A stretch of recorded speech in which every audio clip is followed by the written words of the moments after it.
मित्रों, किसी के मन में राम तो किसी के हृदय में राम। आज भले ही हम कितने भी मॉडर्न क्यों ना हो जाएं, लेकिन जब बात भगवान राम की आती है तो हर कोई अपने आप को प्रभु पर न्यौछावर करने को तैयार रहता है। धरती के कण कण में भगवान का वास है। वो अपने भक्तों को कभी अकेला नहीं छोड़ते, किसी न किसी रूप में वे उनके साथ ही रहते हैं। ऐसे में क्या आपको पता है कि आज भी भगवान राम के वंशज जिंदा है? सुनकर अजीब लगा ना? तो चलिए जानते हैं इनके बारे में थोड़ा सा डिटेल्स में। नमस्कार दोस्तों, स्वागत है आपका हमारे चैनल देव कहानियाँ में। जैसे कि सभी को पता है कि राम जी के राज्य और प्रशंसा को उत्तम माना गया है। भगवान राम रघुवंश के थे। प्रभु के वंशज के लोग आज भी जयपुर शहर में रह रहे हैं। यहाँ के पूर्वज महाराजा भवानी सिंह राम जी के बेटे कुश की 307वीं पीढ़ी से थे। वहीं जयपुर को बसाने वाले महाराजा सवाई जयसिंह का नाम कुश के वंशजों में 289वीं पीढ़ी में आता है। बता दें मित्रों, ये बात हम नहीं कह रहे हैं बल्कि इतिहास के पन्नों में दर्ज है। अब राम जी के बारे में बात हो ही रही है तो ये तो सभी को मालूम है कि 22 जनवरी को अयोध्या के राम मंदिर का उद्घाटन हुआ था। कई भक्त अयोध्या के राम मंदिर में दर्शन के लिए जा रहे हैं। चलिए अब राम जी के वंशज के बारे में थोड़ा जानते हैं। मित्रों, दरअसल 2 साल पहले अयोध्या में राम मंदिर को लेकर चल रही सुनवाई के समय जब 9 अगस्त को हाईकोर्ट ने पूछा था क्या भगवान राम का कोई वंशज अयोध्या या दुनिया में है, तब राम मंदिर के पक्ष को लेकर लड़ रहे वकील ने कहा कि पता नहीं। तब जयपुर के पूर्व राजघराने के महाराजा भवानी सिंह की बेटी दिया कुमारी ने ये दावा किया था कि उन्हीं का परिवार भगवान राम के बड़े बेटे कुश के नाम पर कछवाहा और कुशवाहा के वंशज हैं। इसके अलावा मित्रों, जयपुर राजघराने की पूर्व राजमाता पद्मिनी देवी ने यहाँ कहा था कि हम नहीं चाहते कि वंश का मुद्दा बाधा बने। हम सबके राम आस्था के प्रतीक हैं, इसलिए हम सामने आए हैं कि यहाँ हम उनके वंश हैं और इसके दस्तावेज सिटी पैलेस के पोती खाने में हैं। पूर्व राजकुमारी दिया कुमारी ने अपनी बात साबित करने के लिए सबूत दे दिए हैं। उन्होंने एक पत्रावली दिखाई जिसमें भगवान राम के वंशज के सभी पूर्वजों का नाम ब्रह्मवत दर्ज है। इसी 289वें वंशज के रूप में सवाई जयसिंह और 307वें वंशज के रूप में महाराजा भवानी सिंह का नाम लिखा हुआ है।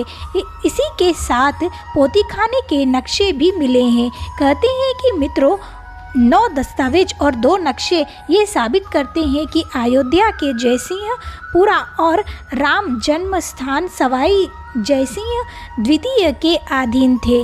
1776 में नवाब वजीर असफ उदयदौला ने राजा भवानी सिंह को ये हुक्म दिया था कि अयोध्या और इलाहाबाद स्थित जयपुरपुरा में कोई दखल नहीं दिया जाएगा।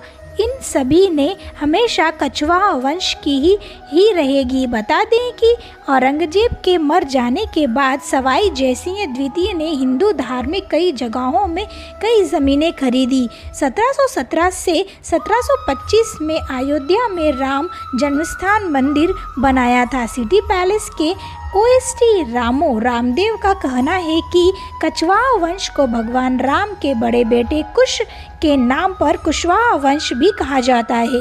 इसी के वंशावली की माने तो 62वें वंशज राजा दशरथ और 63वें वंशज श्री राम, 64वें वंशज कुश थे। 289वें वंशज आमेर जयपुर के सवाई जयसिंह, ईशावली सिंह, सवाई माधो सिंह और पृथ्वी सिंह हुए थे। वही भवानी सिंह 307वें वंशज थे। इतना ही नहीं मित्रों, फेमस हिस्टोरियन आर नाथ की बुक द सवाई राजा जयसिंह के जयपुरा और अयोध्या के लगाव 2 के अनुसार अयोध्या के राम जन्म स्थान मंदिर पर जयपुर के कछवाहा वंश का ही अधिकार था। इतिहासकारों के हिसाब से जयपुर के सजावट और बसावट के पहले जोहरी बाजार में राम जी का मंदिर बनाया था, जिसका नाम रामलला जी का रास्ता रखा गया था। कहते हैं मित्रों, सिटी पैलेस में सीताराम द्वार पहुंचकर महाराजा भवानी ने सबसे पहले दर्शन करते थे। युद्ध और राजा की सवारी में सीताराम जी रथ सबसे आगे रहता था, और तो और यह रियासत के सरकारी पर मानों पर सीताराम जयती लिखा जाता था। बता दें मित्रों, जयपुर को 9 चौकड़ी में बसाया गया था, जिसमें एक चौकड़ी का नाम भगवान राम की चौकड़ी रखा गया है। चांदपुर बाजार और हवा महल बाजार में राम मंदिर बनाए गए।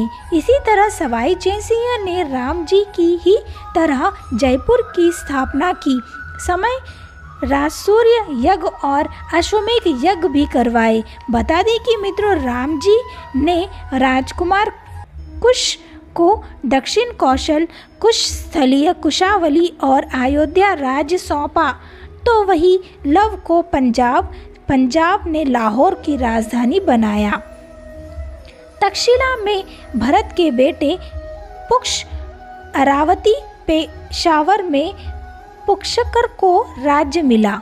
हिमालय में लक्ष्मण जी के बेटों का शासन था। मथुरा में शत्रुघ्न के बेटे सुबाहु को दिया गया, तो उनके दूसरे बेटे शत्रुघाती को बेलसा भीता के सिंहासन पर बैठाया गया। कहा जाता है राजा लव से रघव राजपूतों का जन्म हुआ। राजपूतों में बड़गुजर, जयास और शिखरवारों का वंश चला, जिसकी दूसरी शाखा थी सिसोदिया राजपूत वंश की, जिसमें बोचला, बेसला, गहलोत, गुलहित वंशज के राज्य हुए।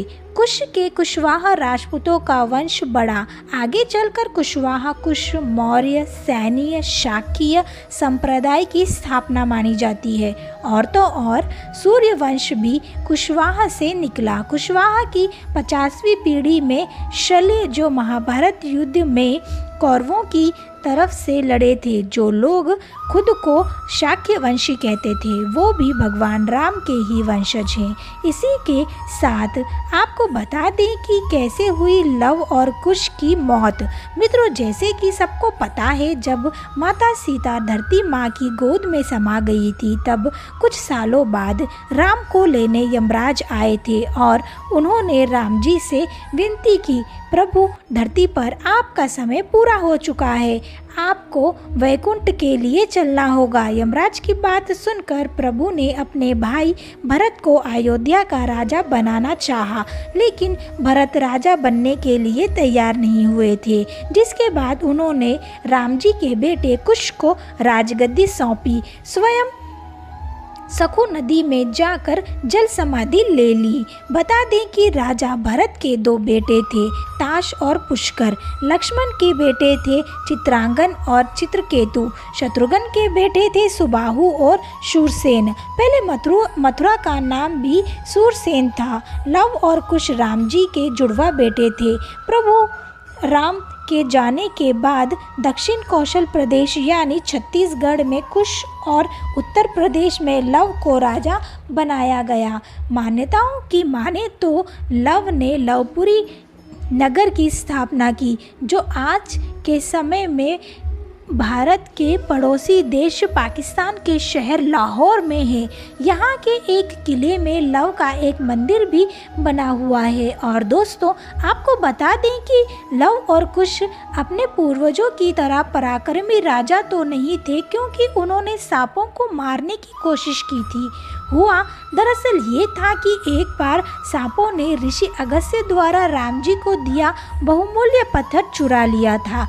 एक बार दुर्जन नामक एक असुर ने स्वर्ग पर आक्रमण कर दिया था, और ये परंपरा सदियों से चली आ रही थी कि हमेशा से स्वर्ग की रक्षा करने के लिए किसी अयोध्या रघुकुल को ही कमान संभालनी पड़ती थी। जिसके बाद राजा कुश और असुर दुर्जन के बीच भीषण युद्ध हुआ। उस भयानक युद्ध में राजा कुश वीरगति को प्राप्त हुए थे। बता दें कि रघुकुल के राजा कुश ऐसे राजा थे जो किसी युद्ध में हारे थे, क्योंकि उनके साथ ऐसा कोई भी राजा नहीं था जिसने किसी भी युद्ध में हार मिली हो।